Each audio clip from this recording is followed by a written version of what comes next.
বন্ধুরা, আজকে তোমাদের সঙ্গে খুব সহজেই সম্পূর্ণ গ্লুটেন মুক্ত প্রোটিন এবং ফাইবার সমৃদ্ধ ওটসের বিস্কিট কিভাবে ঘরে বানানো যায় কোনো রকম ওভেন ছাড়াই সেই রেসিপিটি শেয়ার করছি।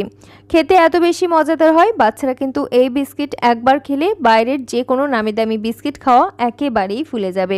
আর একবার বানিয়ে নিলে 1 থেকে 1.5 মাসের মতো স্টোর করা যায়, ভীষণ ক্রিস্পি থাকে। তো এর জন্য আমাদের লাগছে ওটস। আমি এখানে কুইক ওটস নিয়েছি 1 কাপ পরিমাণ এবং তার সঙ্গে সম পরিমাণ ড্রাই রোস্ট করা ছোলা নিয়েছি। আমি এখানে খোসা ছাড়ানো ছোলা নিয়েছি, তোমরা চাইলে নর্মাল ছোলা ভাজা খোসাযুক্ত সেটাও নিতে পারো।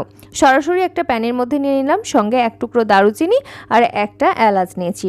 সমস্ত কিছু একসাথে লো আঁচে কিছু সময় ড্রাই রোস্ট করে নিচ্ছি, যাতে এগুলোর মধ্যে যদি কোনো ময়েশ্চার থেকে থাকে সেটা চলে যায় এবং হালকা একটা ক্রিস্পি ভাব চলে আসে, যাতে এগুলো আমাদের গুঁড়ো করে নিতে সুবিধা হয়।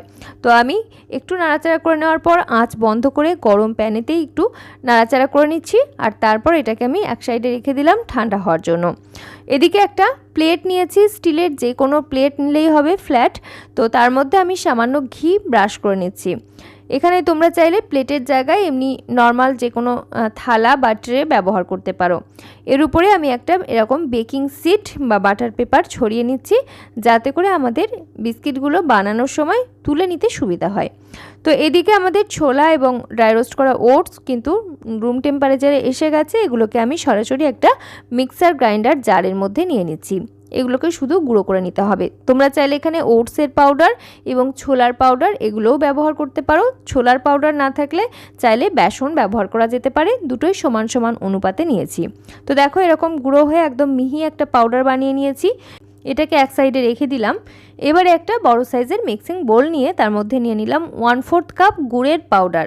তোমাদের কাছে যদি গুড়ের পাউডার না থাকে তাহলে কিন্তু যে কোনো গুড় ব্যবহার করা যেতে পারে। সঙ্গে অ্যাড করে দিলাম 1/4 কাপ পরিমাণ দেশি ঘি।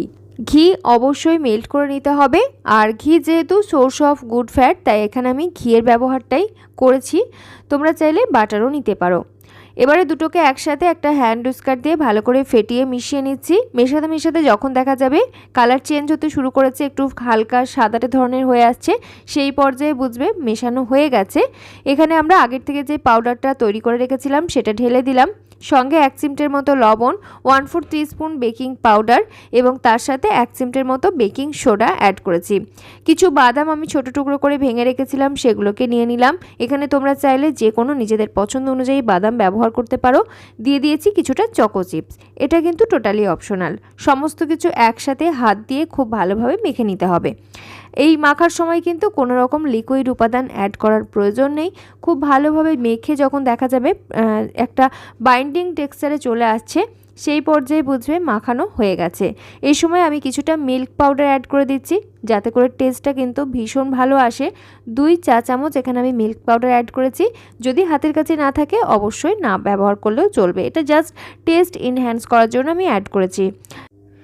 এবারে সব কিছু একসাথে ভালোভাবে মেখে নেওয়ার পর অল্প অল্প করে রুম টেম্পারেচারে থাকা লিকুইড দুধ অ্যাড করে নিচ্ছি।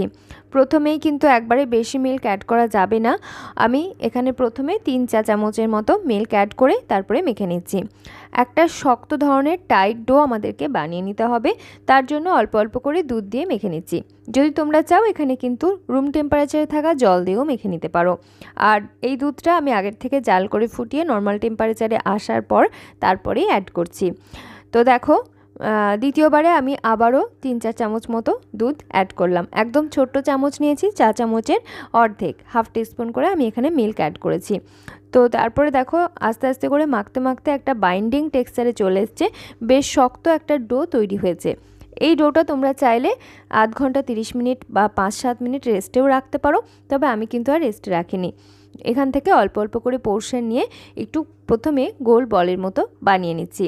নিজেদের পছন্দসই আকৃতির এবং নিজেদের পছন্দসই সাইজের তোমরা বানিয়ে নিতে পারো। তো ফার্স্টে গোল করে চ্যাপটা করে নেওয়ার পর সাইডের পোর্শনটা যে ক্র্যাকগুলো আছে সেগুলোকে আমি একটু হাত দিয়ে জাস্ট এভাবে করে একটু গোল করে নিলাম সুন্দর করে, আর তারপরে একটা ডিজাইন দিয়ে নেব। এটাও কিন্তু টোটালি অপশনাল, যে কোনো কুকি কাটারের সাহায্যেও তোমরা কিন্তু সুন্দর করে কেটে নিতে পারো। তো আমি একটা ছুরির সাহায্যে জাস্ট এরকম করে একটা মার্কিং করে নিলাম, আর তারপর প্রত্যেকটা খাঁজে খাঁজে চকো চিপস দিয়ে আমি সাজিয়ে দিচ্ছি। বাচ্চারা যে কোনো জিনিসই কিন্তু একটু সুন্দর করে যদি সাজানো গোছানো হয় ওরা ভীষণ পছন্দ করে। আর তাছাড়া টেস্টের দিক থেকে তো অবশ্যই খেয়াল রাখতে হবে। অ্যাকচুয়ালি এই ধরনের বিস্কিট কিন্তু জার্নিকালীন সময়ে ভীষণ সাহায্য করে। বাইরের এটা ওটা না খেয়ে যদি ঘরে তৈরি করা এরকম স্বাস্থ্যকর খাবার যদি আমাদের সঙ্গে ক্যারি করা যায় তাহলে বাচ্চা থাকলে ভীষণই সুবিধা হয়।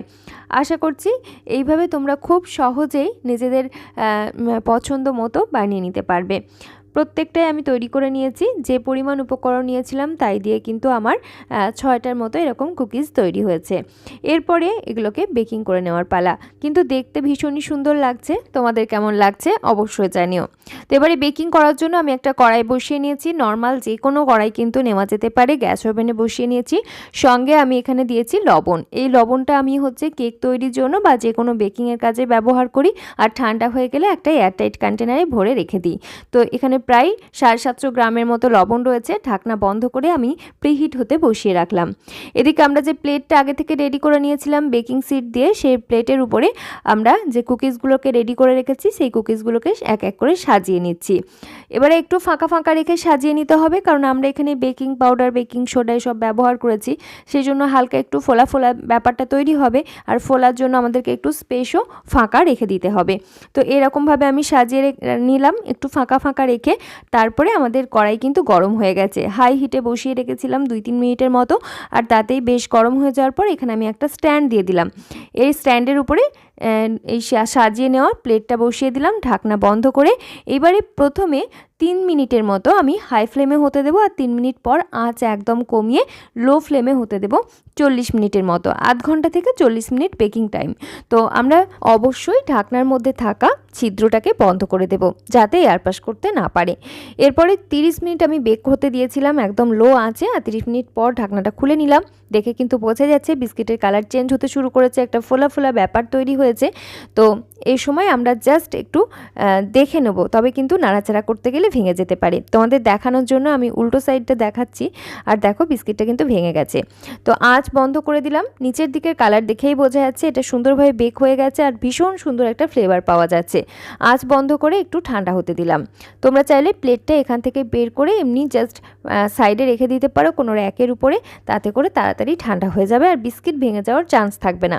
যখন পুরোপুরি ঠান্ডা হয়ে যাবে তখন তোমরা এখান থেকে বিস্কিটগুলোকে যে কোনো গ্রিল র্যাকের মধ্যে রাখতে পারবে, যাতে এর প্রত্যেকটা সাইডে এয়ার পাস হতে পারে।